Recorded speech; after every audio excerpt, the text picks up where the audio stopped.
গ্রীষ্ম বর্ষা বিনীতি ভরসা। হ্যাঁ, বিনীত শপিং সিটি। নমস্কার, আপনারা দেখছেন হুগলি আপডেট। আপনাদের সঙ্গে আমি উষা। আসছে খবরে, ভারত পাকিস্তান সম্ভাব্য যুদ্ধ পরিস্থিতির জন্য মহড়া হয়ে গেল হুগলি তারকেশ্বর রেল স্টেশনে।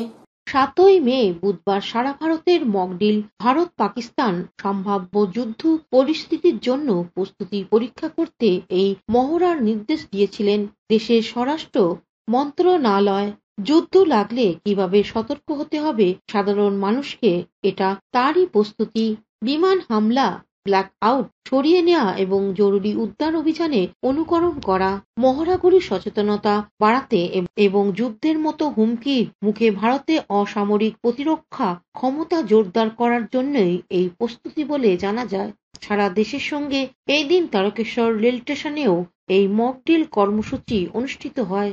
এদিন তারকেশ্বর ডিগ্রি কলেজ, এনসিসি এবং তারকেশ্বর রেলওয়ে পুলিশের যৌথ উদ্যোগে তারকেশ্বর স্টেশন চত্বরে এর প্রস্তুতি চলে।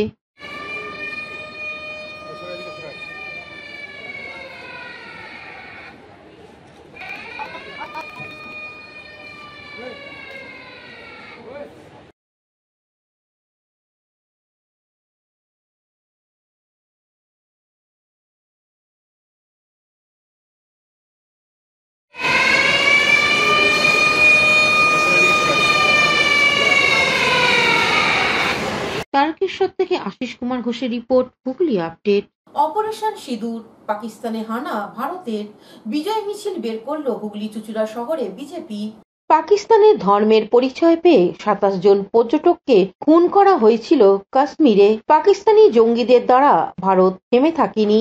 অপারেশন সিঁদুর পাকিস্তানের 9টি জঙ্গি ঘাঁটি ভারতীয় বায়ুসেনা গুড়িয়ে দিয়ে যে সফলতা অর্জন করে দেশের 140 কোটি মানুষকে উপহার দিয়েছে, সেই পরিপ্রেক্ষিতেই মোদিজি ও দেশের সেনাদের ধন্যবাদ জানাতে চুঁচুড়া পিপুলপাথি মোড় থেকে বিশালক্ষী তলা মোড় পর্যন্ত বিকেল 5টা 30 মিনিটে উল্লাস মিছিল করল চুঁচুড়া নাগরিক মঞ্চের ব্যানারের স্থানীয়দের নিয়ে বিজেপি নেতা কর্মীরা।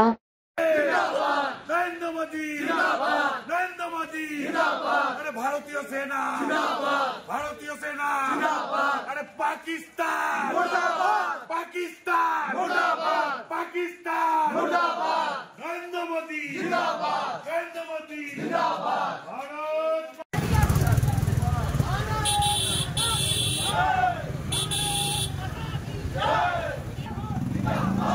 হুগলি থেকে চন্দনা দত্তের রিপোর্ট, হুগলি আপডেট। হঠাৎ আগুন দোতলা ঘরে, দমকল এসে আগুন নিয়ন্ত্রণে আনে। ঘটনাটি হুগলি চুঁচুড়ার পাঙ্কাটুলিতে। হুগলি জেলার চুঁচুড়ার পৌরসভার পাঙ্কাটুলি এলাকায় রোজভিলার উল্টো দিকে দুপুরে ঘটে গেল এক ভয়াবহ অগ্নিকাণ্ড। ঘটনাটি ঘটেছে মানিকলাল দের বাড়িতে। জানা গেছে দুপুর প্রায় 12টা 30 নাগাদ হঠাৎ করেই আগুন লাগে বাড়ির উপর তলায়। ঘটনার সময় মানিকবাবু ও তার পরিবার নিচে ছিলেন। হঠাৎ আশেপাশের প্রতিবেশীরা চেঁচিয়ে তাদের জানান যে উপরতলা থেকে ধোঁয়া বেরোচ্ছে এবং আগুন জ্বলছে। মানিকলাল দে তড়িঘড়ি উপরে গিয়ে দেখেন আগুনে পুড়ে যাচ্ছে ঘরের সমস্ত আসবাবপত্র। তিনি সাথে সাথে ফোন করেন তার ছেলে অরূপ কুমার দেকে। অরূপবাবু এবং তার বন্ধুরা ঘটনাস্থলে এসে ফায়ার ব্রিগেডে খবর দেন। ফায়ার সার্ভিসে একটি দল দ্রুত ঘটনাস্থলে পৌঁছে দীর্ঘ প্রচেষ্টার পর আগুন নিয়ন্ত্রণে আনে, যদিও তার আগেই আগুন গ্রাস করে নিয়েছে ঘরের যাবতীয় আসবাবপত্র, বৈদ্যুতিক সরঞ্জাম এবং মূল্যবান কাগজপত্র। ঘটনার পর অরূপ কুমার দে এ বিষয়ে কি জানাচ্ছেন শুনবো। আরে আমরা তো বুঝতে পারি না, আমরা তো এখানে বসে আছি। এইবার বাইরে থেকে চেঁচামেচি করছে, কে আমার স্ত্রীকে ডাকছে মাসিমা মাসিমা মাসিমা। এই বাড়িতে চেঁচামেচি হয়, মাঝে মাঝে কে ডাকে তাকে ডাকে। তো আমি তো আমাকে বলছি দেখো কে ডাকছে, আমি তো বুঝতে পারলাম তারপরে যখন বুঝতে পারলাম তখন বলো দেখুন আপনাদের ঘরে আগুন লেগেছে। তো আমি উপরে উঠে গিয়ে দেখি, সিঁড়ি দিয়ে উঠে দেখি একবার ধোঁয়ায় ভর্তি হয়ে গেছে, বুঝলেন তো।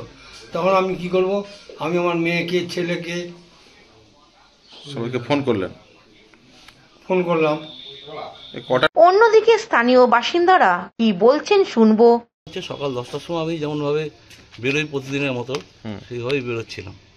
তা আমার কাছে ফোন করলো প্রায় 2 ঘন্টা বাদে বাড়ি থেকে যে শিগগিরায় বাড়িতে আগুন লেগেছে। আমি তৎক্ষণাৎ ছুটে আসি। এসে আমি উপরে উঠে আসি, কিন্তু এতটাই স্মোক ছিল বা এতটাই ছিল যে সম্ভবপর হয়নি আমার পক্ষে। আমি তো সেই সময় ছুটে যাই সঙ্গে সঙ্গে দমকল অফিসে। তো সেই মুহূর্তে গাড়ি ছিল না, কিন্তু তারাও যথাযথভাবে সঙ্গে সঙ্গে ব্যবস্থা করে তারা এসে গেছে। সাধারণত যেটা আমার মনে হয় যে সকালবেলা তো আমি ঠাকুরকে ধূপ টুপ দিয়ে বেরোই, তা সেখান দিয়ে হয়তো ধূপটা থেকেও হয়তো হতে পারে, এটা আমার ধারণা, বা ইলেকট্রিক কোনো ব্যবস্থা থেকে হতে পারে। কিন্তু এখনও পর্যন্ত সেটা একেবারে আমি নিশ্চিত নই যে কী থেকে লাগলো। তবে আমার ও দমকল এবং পুলিশ প্রশাসন কি বলছেন শুনে নেব। আমরা একটা প্রোগ্রামে ছিলাম, আজকে রাজ্য জুড়ে সমস্ত জায়গাতে আমাদের ডিপার্টমেন্ট থেকে মক ড্রিল চলছিল। এমন সময় খবর পাই যে মেসেঞ্জার কল উনি স্টেশনে এসেছেন, আমাদের সমস্ত কন্ট্রোলকে জানিয়ে আমরা সঙ্গে সঙ্গে চলে এলাম। কন্ট্রোল দ্রুততার সহিত বললো যে আপনারা আগে ওখানে যান, এবং ওখানকার যে ইমামবাড়া হসপিটালের ডাক্তার নার্স ওরাও সব আমাদের খুব কোঅপারেশন করেছেন যে আপনারা আগে ওখানে করে দিয়ে আসুন। আমরা সঙ্গে সঙ্গে এখানে চলে যাই, সঙ্গে সঙ্গে করে গিয়ে এসে দেখলাম যে মোটামুটি খাটের গদি থেকে আগুন জ্বলছে। যে খাটের যে গদি আছে না, নারকেল ছিপড়ার গদি, সেই থেকে আগুন জ্বলছে। তো আগুনটা কীভাবে লেগেছে, অনেক রকম সম্ভাব্য কারণ আছে, মনে হচ্ছে বিচার্যের বিষয় কীভাবে হয়েছে, কারণ এইভাবে তো লিখে বলা যায় না যে ধূপ থেকে হয়েছে কি কারেন্ট থেকে হয়েছে, বিচার্যের তদন্তের বিষয়। তো আমরা সঙ্গে সঙ্গে আগুন ফাগুন নেভালাম, কোনো মানে মানুষের লাইফ ইনভলভ নেই এখানে, ক্ষতি হয়নি।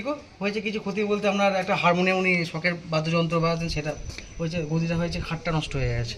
ঠিক আছে, ওনার যে পুরোনো যে আলমারি টালমারি সেগুলো ভাগ্যক্রমে বাঁচাবার চেষ্টা করেছি এবং বাঁচিয়ে দিয়েছি। এখন কি পুরোপুরি নিয়ন্ত্রণ? হ্যাঁ, এখন তো আন্ডার কন্ট্রোল, আপনি দেখতেই পাচ্ছেন, কোনো ইয়ে নেই। আপনার নামটা স্যার? আমার নাম হচ্ছে Soumen Das, sub officer, Hooghly fire station. Hooghly থেকে চন্দ্রনাথ দত্তের রিপোর্ট, হুগলি আপডেট। হুগলির বেগমপুরে অবৈধ বাজি উদ্ধার করল চণ্ডীতলা থানার পুলিশ। গতকাল গোপন সূত্রের খবর পেয়ে হুগলির বেগমপুরে মনসাতলা সংলগ্ন এলাকায় হানা দেয় হুগলির চণ্ডীতলা থানার পুলিশ। সেখানেই এক গোডাউন থেকে উদ্ধার করা হয় প্রায় 550 কেজি নিষিদ্ধ বাজি। এই উদ্ধার হওয়া বাজির বিষয় নিয়ে সংবাদ মাধ্যমের মুখোমুখি হয়ে এসডিপিও তমাল সরকার কি জানাচ্ছেন শুনবো। আজ একটি গোপন সূত্রে খবর পেয়ে আমরা চণ্ডীতলা থানার অফিসার এবং ফোর্স বেগমপুর মনসাতলায় তপন শাহরুখ খান নামক এক ব্যক্তির গোডাউনে আমরা রেড করি এবং সেখান থেকে প্রায় 550 কেজির মতো বাজি, অবৈধ বাজি এবং বাজি তৈরির সরঞ্জাম আজকে আমরা সিজ করি। তপন শাহরুখ খান নামক ব্যক্তি, তিনি এখন আপাতত পলাতক আছেন। তবে এই ঘটনার পরিপ্রেক্ষিতে তার বিরুদ্ধে আমরা একটি সুমোটো কমপ্লেন, এই সুমোটো কেস আমরা রেজিস্টার করছি। কয়েকদিন আগে এরকম বাজে একটা উদ্ধার করলেন, আবারও পুনরায়, এটা কি একটা কোনো চক্র কাজ করছে? সেটা আমরা তদন্ত করে দেখছি। তবে আপনারা জানেন খুব ভালো করে যে বেগমপুর এলাকায় এই ধরনের অবৈধ বাজি এটা দীর্ঘদিন ধরে চলে আসছে এবং এখনো অবধি আমরা যেটুকু জানতে পেরেছি যে এরা কোনো একটা অর্ডার যখন পায়, সেই অর্ডারের ভিত্তিতেই এরা বাইরের থেকে কাঁচামাল এনে এবং সেটার ভিত্তিতে ওরা বাজি তৈরি করে তারপর সেটা সেল করে।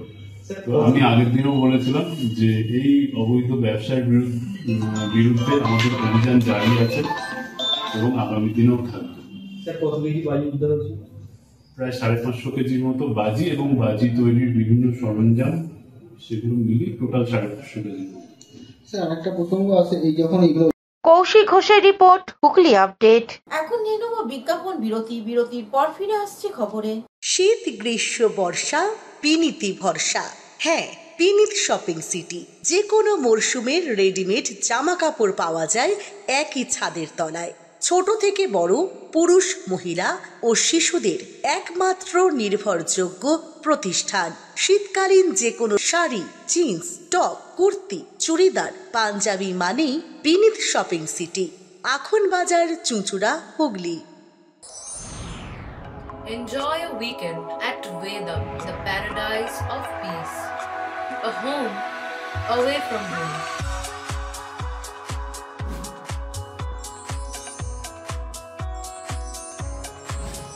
See yourself resonating with the nature. Vedam welcomes you to create your best memories. Amala nursing home, Potshati, your ultimate destination for weekend leisure. Marriage, conference, shooting and get together all are in one roof. Yes, Think about Potshathi, Hooghly.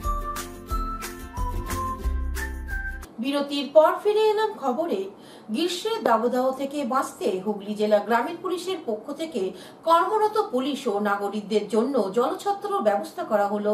বৃহস্পতিবার হুগলি গ্রামীণ পুলিশের উদ্যোগে জেলা গ্রামীণ police super দপ্তরে summer kit দেয়া হলো। ট্রাফিকের কর্মরত সিভিক ও ট্রাফিক পুলিশদের, এছাড়াও সাধারণ পথচারী ও বাইক আরোহী ও অন্যান্যদের জলছত্র করা হলো কামারকুণ্ডুতে।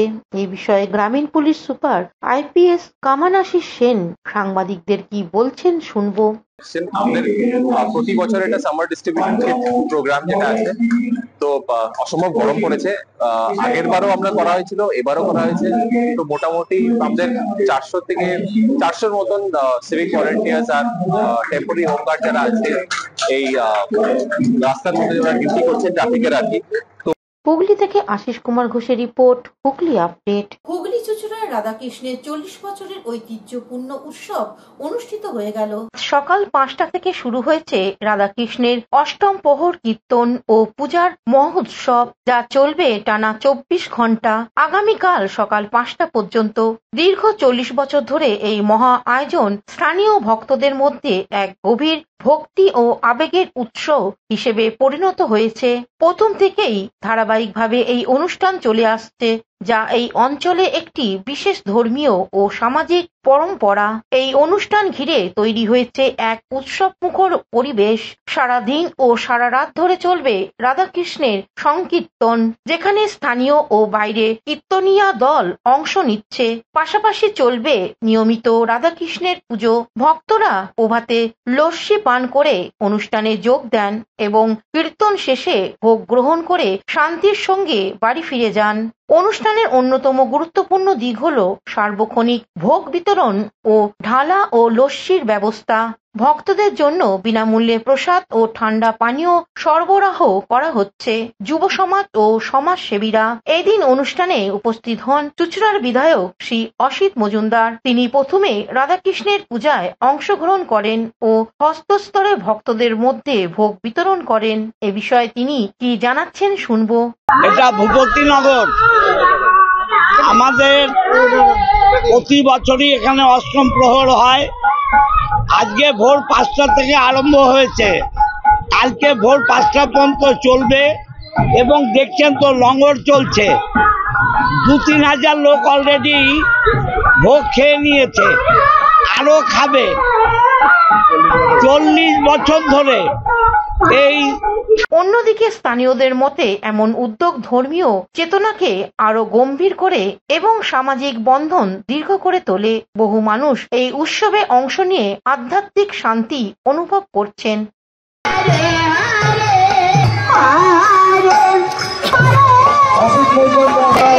আমাদের মধ্যে উপস্থিত হয়েছে, আমরা অত্যন্ত খুশি যে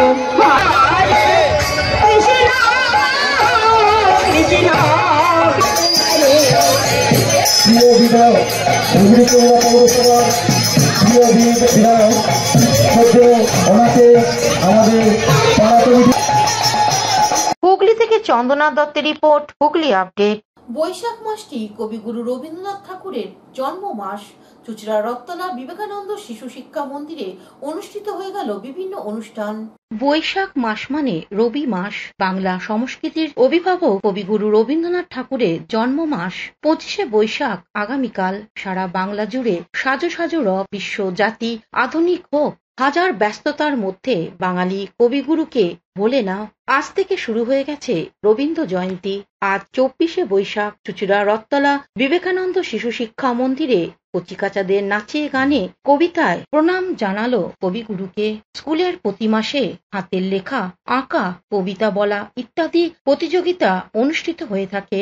সেই সব প্রতিযোগিতার পুরস্কারও আজকের এই অনুষ্ঠানে তুলে দেন সংঘের সম্পাদক সৌমিত্র সিনহা ও সহ সম্পাদক সঞ্জীব ঘোষ। কচিকাচাদের অনুষ্ঠান সকলের মন কাড়ে। এ বিষয়ে সৌমিত্র সিনহা ও সহ সম্পাদক সঞ্জীব ঘোষ কি জানাচ্ছেন শুনবো।